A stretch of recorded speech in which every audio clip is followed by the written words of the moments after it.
ಎಲ್ಲರಿಗೂ ನಮಸ್ಕಾರ. ನಮ್ಮೆಲ್ಲ ಪ್ರೀತಿಯ ಪಾಲಕರು ಹಾಗೂ ಮುದ್ದು ವಿದ್ಯಾರ್ಥಿಗಳಿಗೆ ಚಾಲುಕ್ಯ ಡ್ರೀಮ್ಸ್ ಅಕಾಡೆಮಿಗೆ ನಿಮ್ಮೆಲ್ಲರಿಗೂ ಸ್ವಾಗತ. ವಿಜ್ಞಾನ ವಿಷಯಕ್ಕೆ ಸಂಬಂಧಪಟ್ಟಂತೆ ಜೀವಶಾಸ್ತ್ರದಲ್ಲಿ ಬರುವಂತಹ 10ನೇ ತರಗತಿಗೆ ಸಂಬಂಧಪಟ್ಟಂತಹ ಒಂದು ವಿಷಯವನ್ನು ತೆಗೆದುಕೊಂಡು ಬಂದಿದ್ದೇನೆ ಈ ಒಂದು ವಿಡಿಯೋದಲ್ಲಿ. ಏನು ವಿಷಯಪ್ಪ ಅಂದ್ರೆ ಮಾನವನ ಮೆದುಳು. ಸೊ ಆ ಮಾನವನ ಮೆದುಳನ್ನು ನಾವು 3 ಪಾರ್ಟ್ ಆಗಿ ತೊಗೊಂಡಿವಿ. ಹೇಗೆ ಹಿಂದಿನ ವಿಡಿಯೋದಲ್ಲಿ ನೀವು ಹಾರ್ಟದ ಬಗ್ಗೆ ನೋಡಿದಿರಿ. ಸೊ ಮೊದಲನೇ ವಿಡಿಯೋದಲ್ಲಿ ಮೆದುಳಿಗೆ ಸಂಬಂಧಪಟ್ಟಂತಹ ವಿವರಣೆ ಮತ್ತು ಅದಕ್ಕೆ ಸಂಬಂಧಪಟ್ಟಂತಹ ವಿಶೇಷ ಅಂಶಗಳು. ಎರಡನೇ ವಿಡಿಯೋದಲ್ಲಿ ಮಾನವನ ಮೆದುಳಿನ ಚಿತ್ರವನ್ನು ಬಿಡಿಸುವುದು, ಜೊತೆಗೆ ಅದರ ಭಾಗಗಳನ್ನು ಹೆಸರಿಸುವುದು. ಮೂರನೇದು ನಿಮಗೆ ಗೊತ್ತೇ ಇದೆ, ಯಾವ ರೀತಿಯಾಗಿ ಏನು ಹೃದಯಕ್ಕೆ ಸಂಬಂಧಪಟ್ಟ ಭಾಗಗಳದವು ಅವುಗಳನ್ನು ಯಾವ ರೀತಿಯಾಗಿ SSLC ವಿದ್ಯಾರ್ಥಿಗಳ ಪರೀಕ್ಷೆಗೆ ದೃಷ್ಟಿಕೋನದಿಂದ ಯಾವ ರೀತಿಯಾಗಿ ಅವುಗಳನ್ನು ನೆನಪಿಟ್ಟುಕೊಳ್ಬೇಕಂತಹ ಒಂದು ಟೆಕ್ನಿಕ್ಸನ್ನು ನಿಮಗೆ ಹೇಳ್ಕೊಡ್ತೀನಿ. ಹಾಗಾಗಿ ಈಗ ನಾವು ಮಾನವನ ಮೆದುಳಿನ ಎರಡನೇ ಭಾಗವಾದಂತಹ ಚಿತ್ರವನ್ನು ಬಿಡಿಸೋದ್ರ ಬಗ್ಗೆ ನಾವು ನೋಡೋಣ. ನೆಕ್ಸ್ಟ್ ಇದನ್ನು ನೋಡ್ತಾ ಹೋದಾಗ ನೀವು ಸಂಪೂರ್ಣ ಮಾನವನ ಮೆದುಳನ್ನು 3 ಭಾಗಗಳನ್ನು ನೀವು ವೀಕ್ಷಿಸಿದೆ. ಅದಲ್ಲಿ ವಿಶೇಷವಾಗಿ ನೀವೆಲ್ಲ ಏನೋ ಮಾನವನ ಮೆದುಳಿಗೆ ಸಂಬಂಧಪಟ್ಟಂತ ಜ್ಞಾನವನ್ನು ನೀವು ಪಡ್ಕೋತೀರ ಅಂತ ಹೇಳ್ತಾ, ಈಗ ನಾವು ಮಾನವನ ಮೆದುಳಿಗೆ ಸಂಬಂಧಪಟ್ಟಂತ ಚಿತ್ರವನ್ನ ಯಾವ ರೀತಿಯಾಗಿ ಬಿಡಿಸ್ಬೇಕು ಅನ್ನೋದನ್ನ ನಾನು ಈ ಒಂದು ವಿಡಿಯೋದಲ್ಲಿ ಹೇಳ್ತೀನಿ. ದಯವಿಟ್ಟು ಎಲ್ಲ ನನ್ನ ವಿದ್ಯಾರ್ಥಿಗಳಿರ್ಬೋದು, ಪ್ರೀತಿಯ ಪಾಲಕರಿರ್ಬೋದು, ನಮ್ದೊಂದು ಎಜುಕೇಶನ್ ಚಾನಲ್ ಮಾಡೀವಿ, ನಿಮಗೆಲ್ಲ ಹೇಳ್ತಾ ಇದ್ದೀವಿ. ಚಾಲುಕ್ಯ ಡ್ರೀಮ್ಸ್ ಅಕಾಡೆಮಿ ಈ ಒಂದು ಚಾನಲನ್ನು ನಿಮ್ಮ ಎಲ್ಲ ಆತ್ಮೀಯರಿಗೆ ಕಳಿಸ್ರಿ, ಶೇರ್ ಮಾಡ್ರಿ. ನಾವು ಕೊಡುವಂಥ ಏನು ವಿಶೇಷವಾದಂಥ ಜ್ಞಾನದಲ್ಲ ಎಲ್ಲ ಮಕ್ಕಳಿಗೆ ಅದು ಅನುಕೂಲ ಆಗಲಿ ಅಂತ ಹೇಳ್ತಾ, ಮಾನವನ ಮೆದುಳಿನ ಬಗ್ಗೆ ನಾವು ಇದನ್ನು ನೋಡೋಣ.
ರೀತಿಯಾಗಿ ಮಾನವನ ಮೆದುಳಿನ ಚಿತ್ರವನ್ನು ನಾವು ರೇಖೆಗಳ ಮುಖಾಂತರ ತೆಗಿಬೇಕು. ಜೊತೆಗೆ ಇದಾದ ಮೇಲೆ ಇದರ ಭಾಗಗಳನ್ನು ಯಾವ ರೀತಿಯಾಗಿ ಗುರುತಿಸ್ಬೇಕು ಅನ್ನೋದನ್ನು ನಾನು ನಿಮಗೆ ಹೇಳ್ಕೊಡ್ತೀನಿ. ಸೊ ಇದು ತಲೆ ಬುರುಡೆ,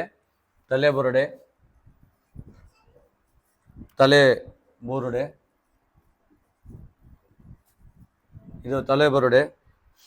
ಆಮೇಲೆ ನಾವು ಮೆದುಳನ್ನು ಮುಮ್ಮೆದುಳು, ಮಧ್ಯ ಮೆದುಳು ಮತ್ತು ಹಿಮ್ಮೆದುಳು ಅಂತ ಹೇಳಿ 3 ಭಾಗಗಳನ್ನಾಗಿ ಮಾಡಿರ್ತೀವಿ. ಈ ಒಂದು ಮುಂದಿನ ಭಾಗ ಇದಲ್ಲ, ಇದಕ್ಕೆ ನಾವು ಮುಮ್ಮೆದುಳು ಅಂತ ಹೇಳ್ತೀವಿ. ನಾವು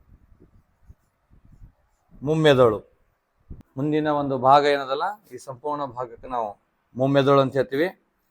ಆಮೇಲೆ ಈ ಒಂದು ಏನು ಪದರ ಮಡಚಿದ ಭಾಗ ಇದಲ್ಲ, ಅದಕ್ಕೆ ನಾವು ಮಹಾಮಸ್ತಿಷ್ಕ ಅಂತ ಹೇಳ್ತೀವಿ ನಾವು.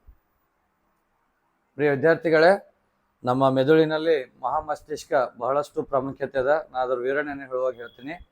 ಸೊ ಇದು ಏನು ಪದರ ಕಾಣ್ತಿದೆಲ್ಲ ನಿಮ್ಗೆ ನೀಲಿ ಮಾರ್ಕ್ಲೆ ಕಾಣ್ತಿದಲ್ಲ ಅದು ಮಹಾ ಮಸ್ತಿಷ್ಕ. ಮಹಾ ಮಸ್ತಿಷ್ಕ.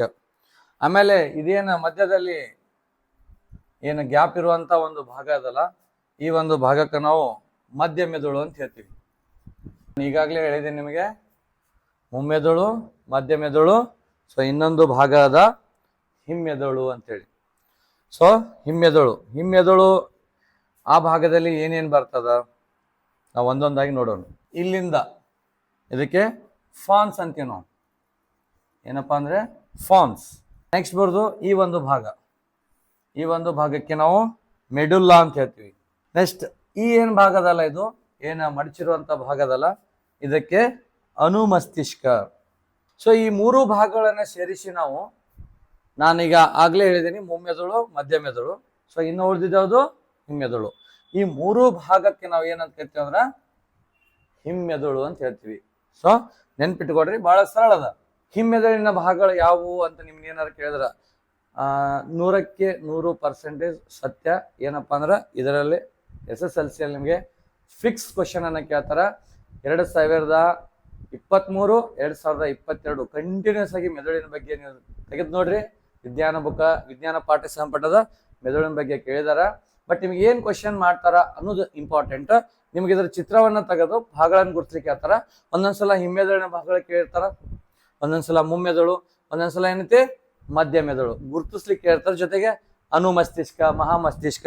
ಸೊ ಇನ್ನೂ ಕೆಲವೊಂದಿಷ್ಟು ಏನೋ ಭಾಗಗಳದಾವು, ಆ ಭಾಗಗಳ ನೋಡೋಣ.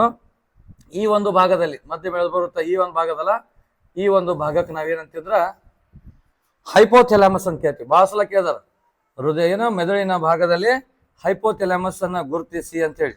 ನೆಕ್ಸ್ಟ್ ಬರುವಂತದ್ದು ಬಹಳ ಬಹಳ ಇಂಪಾರ್ಟೆಂಟ್ ವಿಶೇಷವಾದಂತಹ ಅಂಶ ಏನಪ್ಪಾ ಅಂದ್ರ ಈ ಒಂದು ಭಾಗ. ಇದಕ್ಕ ನಾವು ಪಿಟ್ಯೂಟರಿ ಗ್ರಂಥಿ ಅಂತ ಹೇಳ್ತೀವಿ. ಈ ಗ್ರಂಥಿಗಳ ವಿಷಯದಲ್ಲಿ ಬಂದಾಗ ಅದರ ಕಾರ್ಯಗಳು ಏನು, ಅದರ ಪ್ರಾಮುಖ್ಯತೆ ಏನು ಅನ್ನೋದನ್ನು ನಾನು ನಿಮಗೆ ವಿಶೇಷವಾಗಿ ಹೇಳ್ತೇನೆ. ಪಿಟ್ಯೂಟರಿ ಗ್ರಂಥಿ. ವಿದ್ಯಾರ್ಥಿಗಳೇ, ಮತ್ತೊಮ್ಮೆ ನಾನು ನಿಮ್ಗೆ ಹೇಳ್ತೀನಿ, ಮೆದುಳಿನಲ್ಲಿ 3 ಭಾಗಗಳದವು. ಒಂದು ಮುಮ್ಮೆದುಳು, ಒಂದು ಮಧ್ಯ ಮೆದುಳು, ಇನ್ನೊಂದು ಹಿಮ್ಮೆದುಳು. ಸೊ ಮಧ್ಯ ಮೆದುಳಲ್ಲಿ ಯಾವುದೇ ಬೇರೆ ಭಾಗಗಳು ಬರುವುದಿಲ್ಲ. ಮುಮ್ಮೆದುಳಿನಲ್ಲಿ ಒಂದು ಭಾಗ ಬರ್ತೈತಿ, ಅದಕ್ಕೆ ನಾವು ಮಹಾಮಸ್ತಿಷ್ಕ ಅಂತ ಹೇಳ್ತೀವಿ. ಮುಮ್ಮೆದುಳಿನಲ್ಲಿ ಏನ್ ಬರ್ತೈತಿ ಅಂತ ಕೇಳಿದ್ರೆ ಮಹಾಮಸ್ತಿಷ್ಕ ಬರ್ತೈತಿ. ಇದಂತೂ ನಿಮ್ಮ ಕಾಮನ್ಲಿ ಗೊತ್ತದ, ತಲೆ ಬುರುಡೆ. ಸೊ ಹಿಮ್ಮೆದುಳಿನಲ್ಲಿ ಬರುವಂತ ಬಹಳ ಇಂಪಾರ್ಟೆಂಟ್ ಫಾನ್ಸು, ಅನುಮಸ್ತಿಷ್ಕ ಮತ್ತು ಮೆಡುಲ್ಲಾ. ಅದರ ಜೊತೆಗೆ ನಿಮಗೊಂದು ಗ್ರಂಥಿ ಬರ್ತದ, ಪಿಟ್ಯೂಟರಿ ಗ್ರಂಥಿ, ಜೊತೆಗೆ ಹೈಪೋಥೆಲಾಮಸ್. ಸೊ ಇಷ್ಟು ಅಂಶಗಳನ್ನ ನೀವು ಸರಿಯಾಗಿ ಬಿಡಿಸಿದ್ದೆ ಆತಪ್ಪ ಅಂದ್ರ ನಿಮಗೆ ವಿಶೇಷವಾಗಿ ಮಾನವನ ಮೆದುಳು ಯಾವ ರೀತಿಯಾಗಿ ಚಿತ್ರವನ್ನ ಬಿಡಿಸ್ಬೇಕು, ಜೊತೆಗೆ ಯಾವ ರೀತಿ ಭಾಗಗಳನ್ನ ಗುರುತಿಸ್ಬೇಕು ಅನ್ನೋದನ್ನ ನೀವು ಈ ಒಂದು ವಿಡಿಯೋದಲ್ಲಿ ನೋಡಿದ್ದೀರಿ. ಇಷ್ಟು ಸಾಕು ನಿಮಗೆ, ಇಟ್ಸ್ ಇನಫ್. ನಿಮ್ಮ ವ್ಯಾಲ್ಯೂಯೇಷನ್ ಮಾಡೋರು ಕೂಡ ಇಷ್ಟು ತೆಗೆದು ಬಿಟ್ರೆ ನಿಮಗೆ ಈಸಿಯಾಗಿ ನೋಡ್ಕೋತಾರೆ. ನಿಮಗೆ ಬರುವಂತ ಪಾರ್ಟ್ ಏನಪ್ಪಾ ಅಂದ್ರೆ ಇದೇನದಲ್ಲ ಮಹಾಮಸ್ತಿಷ್ಕ. ಇದೇ ಭಾಗ ಸ್ವಲ್ಪ ನಿಮಗ ಗಲಿಬಿಲಿ ಆಗ್ತದ. ಈ ಚಿತ್ರದಲ್ಲಿ ಏನ್ ಬಿಡಿಸಿಲ್ಲ, ಇದೇ ರೀತಿಯಾಗಿ ನೀವು ಬಿಡಿಸಿದ್ದಾತಪ್ಪ ಅಂದ್ರೆ ಸ್ಪಷ್ಟವಾಗಿ ಕಾಣ್ತದ. ಒಂದು ಏನ್ ಹಾಕಿಲ್ಲ ನಿಮಗ ಅರ್ಧ ವೃತ್ತ, ಇದನ್ನ ಬಹಳ ಸರಿಯಾಗಿ ಹಾಕಿರಿ, ಒಂದು ಸೇಫ್ ಕಾಣ್ತದ, ಇಲ್ಲಾಂದ್ರೆ ಸೇಫ್ ಕಾಣೋದಿಲ್ಲ. ಹಾಗಾಗಿ ಜೊತೆಗೆ ಅದರ ಭಾಗಗಳನ್ನ ಇದೇ ರೀತಿಯಾಗಿ ಗುರುತಿಸ್ರಿ. ಪುಸ್ತಕದಲ್ಲಿ ನಿಮ್ಗೆ ಇದನ್ನ ಈ ಕಡೆ ಕೊಟ್ಟಿದ್ದಾರೆ, ಸೊ ನಿಮಗೆ ಕನ್ಫ್ಯೂಷನ್ ಆಗ್ತದ. ಸೊ ನಾನು ತೋರಿಸಿದಂತ ಮಾರ್ಕ್ಗಳನ್ನ ಹಾಕಿ ನೀವು ಕರೆಕ್ಟ್ ಆಗಿ ಮಾಡಿದ್ರೆ ಹಿಮ್ಮೆದುಳು, ಮುಮ್ಮೆದುಳು, ಮಧ್ಯ ಮೆದುಳು, ಹಿಮ್ಮೆದುಳು ನಿಮ್ಗೆ ಸಲೀಸಾಗಿ ಬರ್ಲಿಕ್ಕೆ ಗೊತ್ತಾಗ್ತದ. ವಿದ್ಯಾರ್ಥಿಗಳೇ, ನಮ್ಮ ಒಂದು ಚಾನಲ್ ಅನ್ನ ಸಬ್ಸ್ಕ್ರೈಬ್ ಮಾಡ್ಕೋರಿ, ಶೇರ್ ಮಾಡ್ರಿ. ನಾವು ಮಾಡುವಂತ ಪ್ರತಿಯೊಂದು ವಿಡಿಯೋಗಳು ನಿಮಗೆ ತಲುಪಲಿ ಅನ್ನೋದು ನಮ್ದು ಉದ್ದೇಶ. ಇದು ಒಂದು ಉಚಿತ ಚಾನಲ್ ಅದ. ಸೊ ಹಾಗಾಗಿ ಎಲ್ಲರೂ ಈ ಚಾನಲ್ ಅನ್ನ ಸಬ್ಸ್ಕ್ರೈಬ್ ಮಾಡ್ಕೋರಿ, ಶೇರ್ ಮಾಡ್ರಿ. ಹೆಚ್ಚಿನ ವಿದ್ಯಾರ್ಥಿಗಳ ಕಲಿಸುವ ಮುಖಾಂತರ ಜ್ಞಾನಾರ್ಜನೆಯನ್ನು ಮಾಡಲಿಕ್ಕೆ ಅಂತ ಈ ವಿಡಿಯೋನ ಇಲ್ಲಿಗೆ ನಾನು ಸಮಾಪ್ತಿ ಮಾಡುತ್ತೇನೆ. ಧನ್ಯವಾದಗಳು.